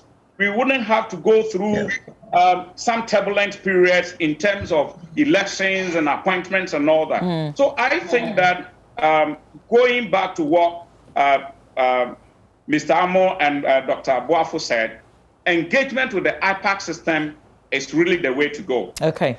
And my advice will also be that, you know, parties have to be very vigilant when there are elections. That's all. The game is vigilance. We have been following elections here and there and all that. And there are times it is clear that the agents parties sent to polling stations to man elections and all that, some are not up to the task. And therefore, when it comes to the issue of vigilance, being able to even read and write and understand what is even put down sometimes is a difficulty. So these are some of the things maybe the political parties will have to think about and going forward so that when there are elections, the issues of mistrust can be done away with. Okay. You know, it boils down to the issue of trust and mistrust. If you don't trust the system, then you are always likely to reject the outcomes of elections, which is not good for us. So how do we build that trust? And in Ghana's system, as compared with other countries and all that, from the time of Mr. Farijan, the IPAC system is unique. It allows the political parties to have a say about the processes that we put in place before elections. And I think that is key. Okay. So I do agree. All right. We should go ahead and engage the IPAC system, tighten it, and then move on. Okay. And if we do that, I think that there will be no cause for alarm. Okay. I guess in the future, we can, talk about the IPAC a lot more because we know that there are also a lot of disagreements. Sometimes the parties complain that issues that come to IPAC are not the same as those that we hear outside their engagement. So we will be focusing on IPAC, I guess, in the future, as we soak in this decision that's just been delivered yesterday by the Supreme Court. I want to thank you all for your time, but just before you go, Most Reverend, I know that you took your jab. It's been how many days after that? It's been 4 days now. Okay. I took it on Monday, And I'm still fine. There's wrong with me. Okay. And I'll encourage all others to go and take their jobs. Okay. And it will help all of us as a nation. Fantastic. Mr. Amo, have you had yours? Yes. Yeah, I took mine yesterday, and I'm still okay. Any side effects? Oh, not. I haven't experienced anything yet. Okay, sure. Professor Safo Kantanka, have you had yours? Mama V, I don't belong to the privileged group, so I haven't had mine. Okay, all right. But when it gets to my turn, I'll take it. Okay, all right, great. Yes. Well, thank you very much. I hear the trick, and I'm taking mine today. That's why I asked, any side effect. I hear the trick is after you'll be fine. After you take it, you have to relax for about 15-20 minutes before you get active. But if possible, just go home and go and sleep. That's right. Yeah. That's right. Yeah. So, Prof, that's a piece of advice to you, from me to you. Thank you very much, and enjoy your day. Have a very beautiful day. All right, you too, sir. I thank you all, gentlemen, for your time and for this conversation. Really appreciate it. And that's it in terms of how we're moving forward after that decision that was delivered and the comments we had there from former President John Mahama. Coming up next, we're talking about Ghana Month. How well do you know your region? Name 4 tourist sites in your region. And how many of them have you visited? For most of us, this will be tough. Let's see. I come from the Volta region, Tarisai, Afajato. I haven't been to Afajato. Akosombo Dam is in the Eastern region, right? It's not in the Volta region, is it? Okay. What else? Where have I visited? Oh my God. There's Vli. I haven't been there. Where else? Did you say name 4? Tagwa Falls, I haven't. There's a monkey sanctuary I haven't visited. Oh my God, like what have I done? Well,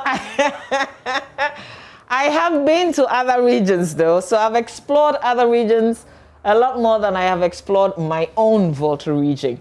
Well, it's Ghana Month and it's all about exploration. So that's coming up next as we all figure out the places that we visited in our regions.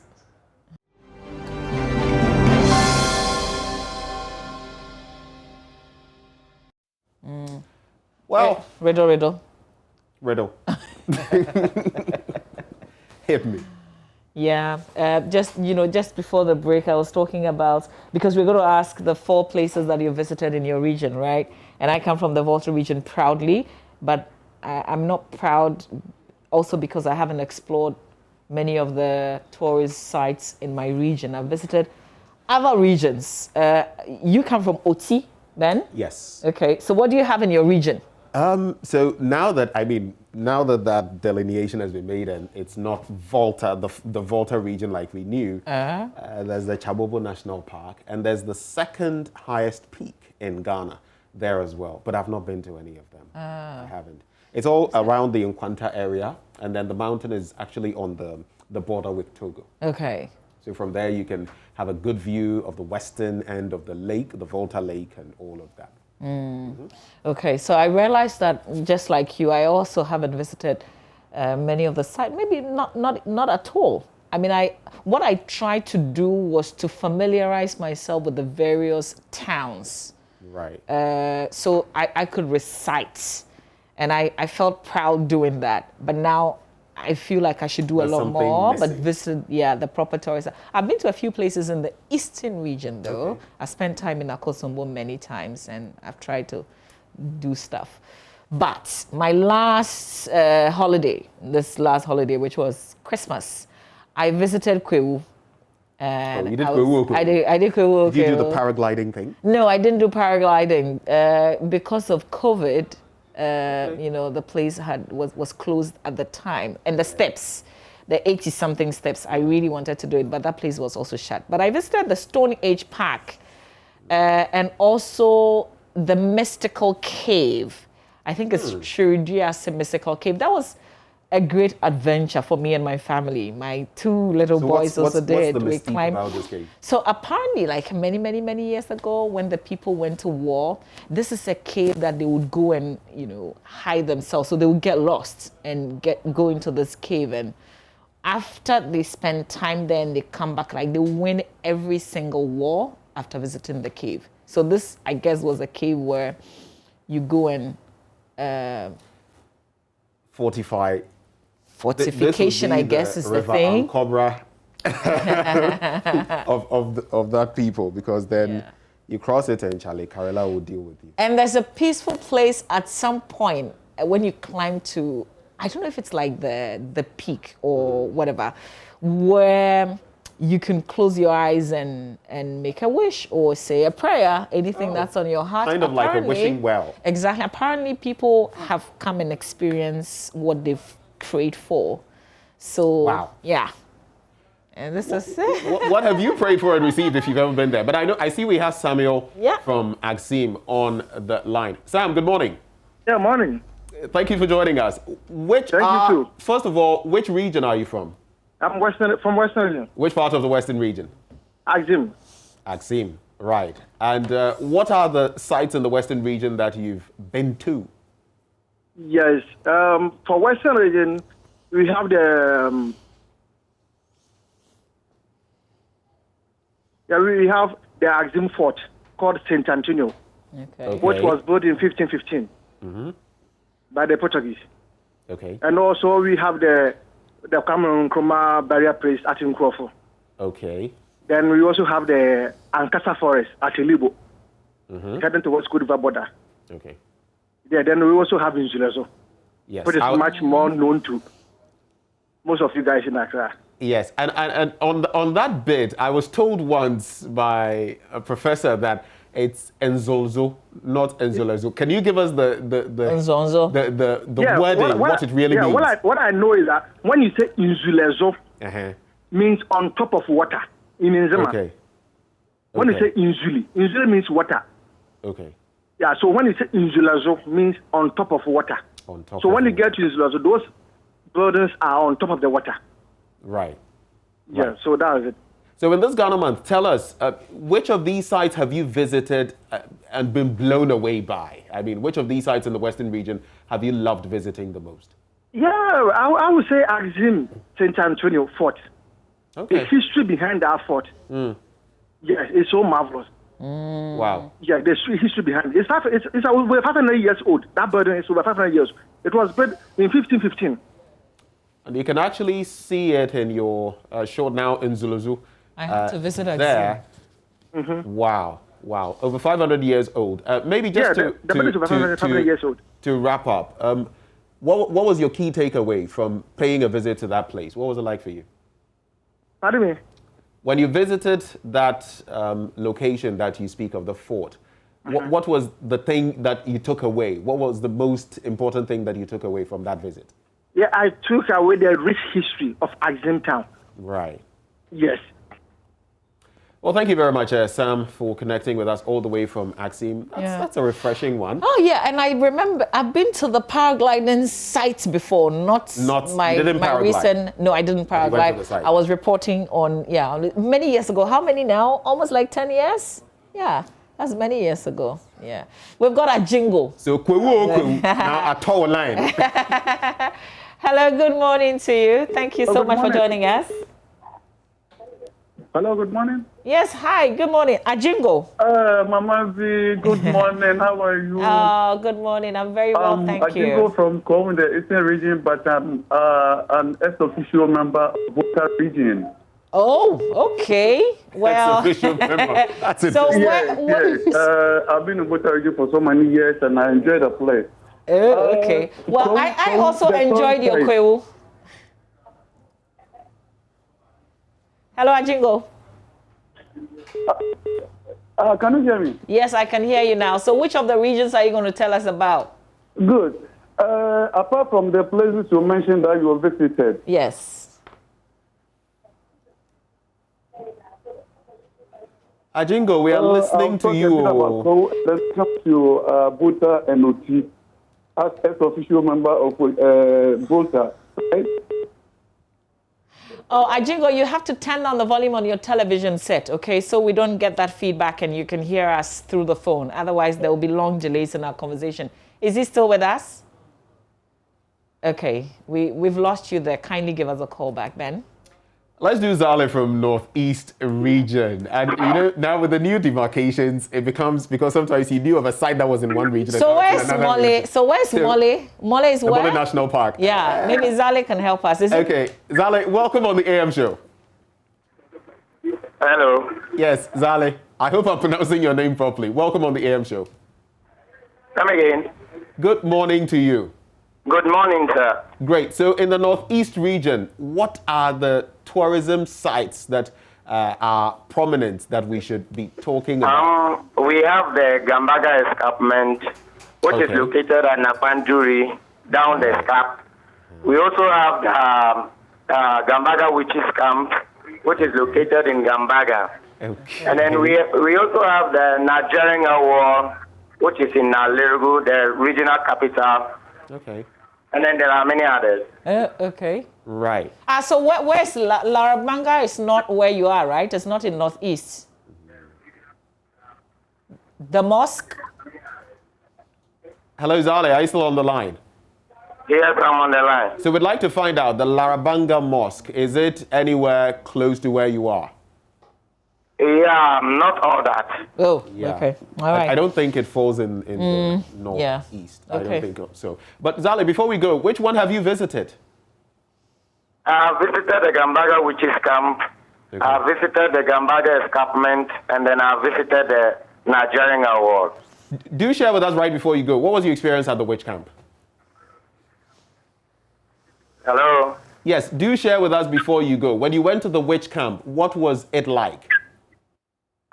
So if you visit the Gambaga Witches Camp, you see, you know, anytime there are witchcraft cases and then they are sent to the Gambaga chief, then if the witches are found guilty, they are detained at the witches camp. So when you go there, you see them live a normal life.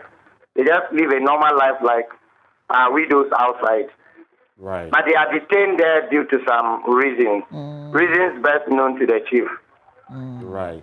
Okay. Zale, thank you so much. And he's laid bare some of the underlying issues when it comes to this thing. Another thing that came up at a point with regard to the witch camps, which people, yes, we all want them done away with. But another reality is that sometimes it's a place of refuge for these people as well. If you leave them in the communities, they'll kill them. So different dimensions. Let's go to Salom. Salom is in Ho. Good morning, Salom. Hello. Hi, Salom. You're good? Yeah, I'm fine. Mommy, how are you doing? Oh, I'm very well, thank you. So we're asking ourselves for tourist sites in our regions. I see that you come from the Volta region. So what is there? We happen to have Blue Waterfalls. Okay, so there's Blue Waterfalls. Yeah, there is Afadato Mountain. Okay. Then the Amejofo Mountain. Okay. The Taffy Waterfall. Okay. So you've passed the test of 4. How many of these have you visited? I visited Amejofo, and I've been to Afadato as well. Okay. And do you have plans of visiting the other 2? No. Why not? I'm waterphobia. Maybe we can do it together. But why should people come to your region and experience the places that you talk about? Please come again. Give us a reason so that we can visit the sites that you mentioned. In fact, the day I went to Afadato Mountain, it was hell. In fact, it took me so much sweat to get to the top. And it was such an experience because when you get there, you can see the border of Togo. Oh, okay. Between Ghana and then Togo. And it's so nice up there. The breeze is so serene. And the place is so nice. Okay. The view alone of Ghana landscape is so nice. Wow. Well, thank you, Salom, for sharing. Maybe we can plan a VLI trip and then we can do it together. Oh, okay. I will hold you tight. Okay. And speaking of which, she made mention of Salom, thank you. Taffy. Yes. I was expecting her to bring up the monkey sanctuary. Okay. Well, maybe because I limited her to 4, because that's what we are asking. But Salam, thank you so much for sharing. We've got others. I've gone to the Larabanga Mosque, by the way. We show the picture of the place. I entered, I experienced it. And I've been to the Mole Game Park. Feeling. I think there's maybe I should ask it this way. Was it a spiritual experience? Because this is a... Oh, maybe not. I think maybe I think it was all adventure in my head. So I didn't spiritualize my experience. Right. I was just proud, traveling all the way and going to this oldest mosque. I like the calico white sort of dash on it. It's just... And I get, I think that what was fascinating was the fact that the people that lived there, there was nothing strange. There was nothing fascinating about the fact that the mosque was there. It was, they live with it, by the way. But for me, traveling all the way, it was cool. Let's do Mohammed from Damongo. Mohammed, good morning. Good morning. Great. So you're calling from Damongo. Yes, please. What can you say in terms Mole. Yeah, I think Mamavi has said it all. Attractions there. Mamavi has decided to start for you. So in Savannah region, we have the Larabanga Mosque, which is one of the oldest in West Africa. We have the Mystic Stone. Oh, I've been we to have the Mystic Stone, Almighty Moli National Park. Yeah. And then we have Echo Village as well. Now, the Mole National Park is one that I really want to go to. You should. The elephants and you all should of sleep and wake up. I should sleep and wake up. Yeah. Hopefully not in the forest. In the forest. When you say you want to live in the forest, but hopefully, Charlie, you have to be careful. Yeah. Can I ask Mohammed something though, Ben? Sorry. Mohammed, the stone that wouldn't move.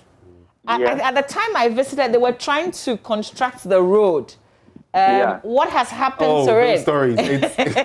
What has happened to the stone and the road? I think the road has been diverted to the right side of the stone. And so construction has been done. The stone remains at its fixed position. Yeah. Wow. That's another incredible, fascinating story. People should travel and go and experience it. Yeah. The stone actually has refused to budge, and so the road has to actually go past it. That's incredible. And this also that's it. Yes, this also reminds me of the Umbrella Rock, which also has this overhanging thing on a very small pivot. Let's do Eric from Damongo as we wrap up. Eric, good morning. Well, Mamavi, how are you? Oh, I'm very well, thank you. How are you? Yes, I'm doing well.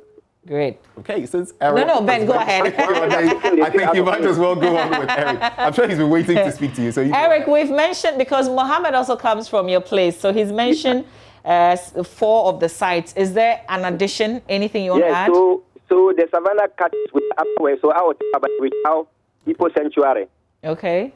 Which sanctuary? Where the hippo are in the water between Ghana and Burkina, but more or less the offices are in the Ghana border side in Wichau, in the Upper West region. Okay. And that's why you can see much of the hippos and also different birds which are along the buffer between Ghana and Burkina, but it's mainly managed by the Wichau Hippo Center, which is in the Upper West, Wild West district. Okay. Wow, interesting. So why should people come and visit your place and see these beautiful sights?